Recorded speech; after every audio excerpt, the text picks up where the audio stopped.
mga gabing nakatingin ako sa kisame ng kwartong hinuupahan ko.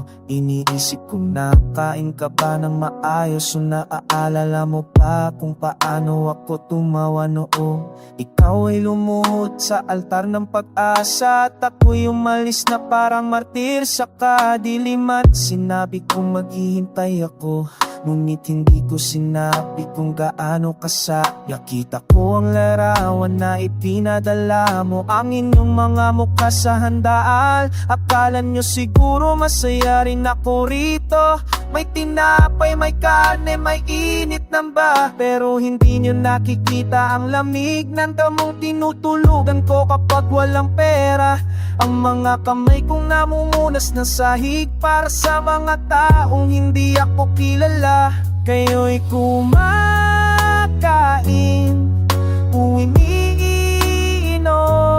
habang ako'y nagdarasal sa altar ng kabutuman.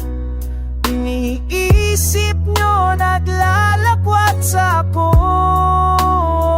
samantalang ako'y namamatay ng unti-unti. Sinulat mo sa akin kailan ka uuwi. May pera ka ba? Hindi kumusta ka dyan? Mahal ko ba kita? Alam kong kailangan nyo ako. Naiintindihan ko pero minsan nais ko rin marinig na nami-miss nyo rin ako. Hindi lang ang sobre, hindi lang ang padala, kundi ang lalaking umalis na buong buo pa. Ngayon bali-bali ko na punit-punit na, pero kailangan kong magpanggap na matatag pa. May isang propeta na nagsabi sa akin ng pag-ibig ay pagsasakripisyo. Totoo naman, pero sino ang nakakaalam kung saan nagtatapos sakripisyo at nagsisimula ang pagkasunog? Minsan naiisip ko, bakit ba kita minahal kung ang bunga naman ay paghihiwalay? Pero pagkatapos ay natatakot ako isipin yung dahil kayo lang naman ang dahilan kung bakit ako humihingi. Kain, umiinom, habang ako'y nagdarasal sa altar ng kabutuman.